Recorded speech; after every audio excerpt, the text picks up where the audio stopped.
مطابق ہے، یہ مردہ ایمان ہے۔ ایمان تو ہے لیکن ایمان زندہ نہیں۔ تو ایمان زندہ کیسے ہو؟ فنکشن میں رہے، اس کی زندگی کے ساتھ رہے، وہ آفس میں ہو تو اس کے ساتھ رہے، وہ کاروبار میں ہو تو اس کے ساتھ رہے، وہ کہیں جہاں بھی رہے، سماج میں، معاشرے میں، جہاں بھی ہو، اس کا ایمان زندہ ہو۔ تو وہ زندہ ایمان کے ساتھ رہے۔ تو اس کے لیے جو ابھی گورنمنٹ نے بھی بہت ساری چیزیں تبدیلی کی ہیں کہ اخلاق، اور گورنمنٹ یہاں یہ کے لیے اخلاقی تعلیم ہونی چاہیے۔ تو اخلاقی تعلیم کا مطلب یہ ہے کہ کچھ چیزیں ہٹا دی جاتی ہیں کہ بڑوں کا احترام کرنا، یہ کرنا، وہ کرنا، اس طرح کی چیزیں ہیں۔ تو گورنمنٹ نے بھی یہ کہا ہے کہ یہ انٹرنلائز ہونا چاہیے، یعنی جیسے گورنمنٹ نے کہا کہ اخلاق کو اس کی زندگی کا حصہ بننا چاہیے، اسی طرح سے اسلام کو یہ انٹرنلائز ہو، اندر اس کے داخل ہو جائے۔ اس کا طریقہ کار کیا ہوگا کہ کس طرح سے بچہ عملی طور پر ایمان کے ساتھ زندہ رہے گا، کس طرح سے عملی طور پر اس ایمان اس کی زندگی میں آ جائے، اس کے لیے کوشش کرنی ہے۔ تو صرف مکاتب میں ہمیں رٹانا نہیں ہے اور اس طرح کی چیزیں نہیں کرانی ہے، بلکہ اس کے ساتھ ساتھ ہمیں اس بات کی کوشش کرنی ہے کہ طلبہ کے اندر یہ ایمان زندہ ہے۔ تو ایک وجہ تو یہ ہے ہمارے اس نصاب تعلیم کی خصوصیت۔ اس کے لیے ہم نے کیا کیا ہے؟ اس کے لیے ہم نے یہ کہا ہے، جہاں کہا گیا ہے کہ افشوا السلام، افشوا السلام بینکم یا افشوا السلام، تو افشوا السلام بینکم، آپس میں سلام کو رواج دو، سلام کو پھیلاؤ۔ تو یہ بچہ کو حدیث یاد کرا دیا ہم نے۔ تو صرف بچے کو حدیث نہ یاد کرائے، بلکہ بچے کو عملی کام دے کہ آج آپ نے یہ حدیث پڑھی، آپ گھر جائیں گے، گھر میں داخل ہوں گے، سلام کریں گے، راستے میں بھی جو لوگ ملیں گے ان کو سلام کریں گے۔ تو پھر بچے کو کل پھر پوچھیں گے کہ بچے آپ بتاؤ کہ کل کس نے اپنے گھر میں جا کر کے اپنے پاس پڑوس میں اپنے لوگوں میں سلام کیا ہے۔ تو ایک حدیث کو پڑھانا اور حدیث پر عمل کے لیے بھی آمادہ کرنا۔ تو اسی طرح سے تمام دینی معلومات جو بچے کو دی جائیں اس کو عملی زندگی میں بھی نافذ کرنے کی کوشش کریں۔ ایک بات یہ کہی گئی کہ لوگوں کے ساتھ اچھا معاملہ کرو، تو بچوں کو پھر اچھا معاملہ، حسن معاملہ، اچھے اخلاق کا ان کی اپنی زندگی میں آپ اپنا کن لوگوں کے ساتھ آپ نے اچھا معاملہ کیا ہے، ایسے واقعات ہیں۔ تو اس سے بچوں کے اندر عمل کا جذبہ پیدا ہوا۔ تو ایک خصوصیت تو اس کی یہ ہے اس نصاب کی کہ اس نصاب میں جگہ جگہ اس کی عملی بچوں کے کام دینے کی بات کہی گئی۔ دوسری بات یہ کی گئی ہے کہ ایسے موضوعات جو درس میں، جو کتاب میں نہیں آئے، اسباق میں نہیں ہیں، تو ان موضوعات کو ہم نصابی سرگرمیوں کے تحت اس کو شامل کر لیا ہے۔ مثال کے طور پر عید الاضحیٰ کا موقع ہے، تو سبق میں عید الاضحیٰ نہیں ہے، تو عید الاضحیٰ کے موقع پر ہم عید الاضحیٰ کا تعارف کرائیں گے بچوں سے۔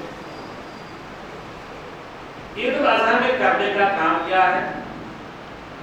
بچے کو دیں گے، پھر قربانی کا جو گوشت ہوتا ہے اس کو ایسے لوگوں تک پہنچانے یا بانٹنے یا پہنچانے کا کام غریبوں تک کا ہم بچوں کو کام دیں کہ بچے اس کام میں لگیں۔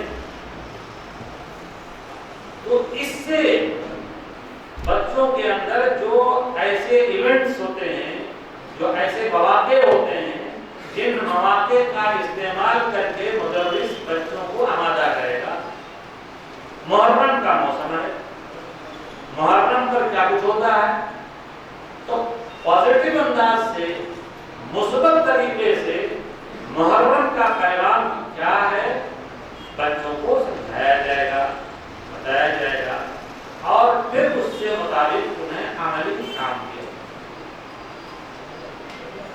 اس طرح سے اور دیگر موضوعات ہیں جو بہت ساری چیزیں نہیں چھوٹتی ہیں, نئی کتابیں درج ہیں. مثال کے طور پر آزادی ہے کا دن آیا, تو آزادی ہم ایسا نہیں, ہم تکثیری سماج میں رہتے ہیں, ہم جس ملک میں رہتے ہیں اس ملک کے بارے میں, یہاں کے قوانین کے بارے میں, اس سماج کے بارے میں ہماری پوری واقفیت ہونی چاہیے, ہمارے بچوں کو بھی واقفیت ہونی چاہیے. تو آزادی کے بارے میں بھی بچوں کو ہم بتا سکتے ہیں, اور اپنی تہذیب کی بعض چیزیں ہم بچوں کو بتا سکتے ہیں کہ مسلمانوں نے آزادی میں کیا کردار ادا کیا ہے, ہمارے ہیروز کون کون رہے ہیں, مولانا ابوالکلام کی, اور اس طرح سے دوسرے جو ہمارے مجاہدین آزادی رہے ہیں, دیوبند کے لوگ ہیں. تو ان علماء کرام کی ہم مسلم شخصیات کا تعارف بچوں کو کرا سکتے ہیں, تاکہ کل کو جب بچہ آج نصاب سے ان تمام مسلم شخصیات کو نکال رہے ہیں تو کل کو بچہ ایسا نہ ہو کہ ناواقف ہو جائے اپنے تاریخ سے. تو اس طرح سے بچوں کو یہ بات بھی ہم نصابی سرگرمیوں میں بتائی جائے گی. تو یہ کام کیسے ہوگا؟ یہ کام ظاہر سی بات ہے کہ بچوں کو اکٹھا اجتماعی تعلیم میں ہو, اسمبلی میں کام کریں گے, یا ایک دن بچوں کو اکٹھا کر کے اور یہ بات بتا دی جائے گی بچوں کو کہ آج کے دن ہم یہ بات آپ سے بتائیں گے. تو یہ دوسری بات, یہ ہماری نصاب کی خصوصیت ہے کہ اس طرح کے موضوعات, جن موضوعات کو ہم دین نہیں سمجھتے ہیں, دنیاوی چیزیں سمجھتے ہیں, وہ ان موضوعات کو بھی ہمیں ٹچ کرنا ہے. ماحولیات ہے, ماحولیات کے متعلق بچوں کو بتایا جائے کہ اس وقت ماحولیات کو کس طرح سے پابندہ کیا جا رہا ہے, یہاں کی فضا خراب ہو رہی ہے, ہوا خراب ہو رہی ہے, کتنے مسائل پیدا ہو رہے ہیں, اور اسلام کی تعلیمات کیا اس بارے میں ہیں, تو یہ بھی بچوں کو بتا دی جائیں گے. تو اس طرح کے بعد ایسے موضوعات جن کو ہم دین نہیں سمجھتے ہیں, تو ان موضوعات کو بھی اس میں شامل کیا گیا ہے کہ ہم نصابی سرگرمیوں میں ان چیزوں کو بھی داخل کریں.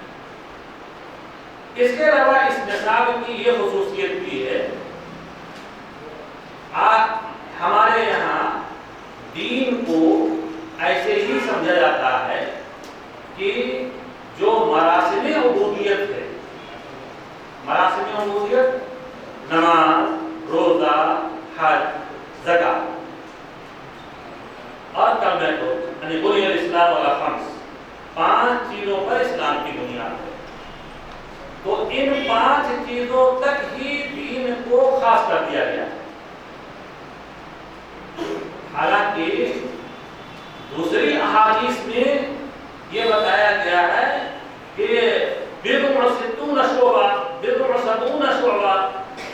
بہت سارے شعبے بیان کیے گئے ہیں, دین کے, ایمان کے بہت سارے شعبے بیان کیے گئے ہیں, اور اس میں کہا گیا ہے کہ اماطۃ الاذى عن الطریق, راستے سے تکلیف دہ چیز ہٹا دینا, یہ بھی ایمان کا حصہ ہے. الحیاء من الایمان. تو بچوں کو دین کا شامل اور کامل کنسپٹ دینا ہے. یہ دین پوری زندگی کے لیے ہے.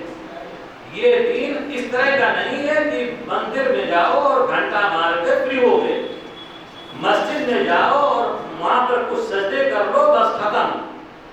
نہیں, یہ دین پوری زندگی کا دین ہے. تو اس نصاب میں اس بات کو دکھایا گیا ہے کہ پوری زندگی کا دین کیسے ہے.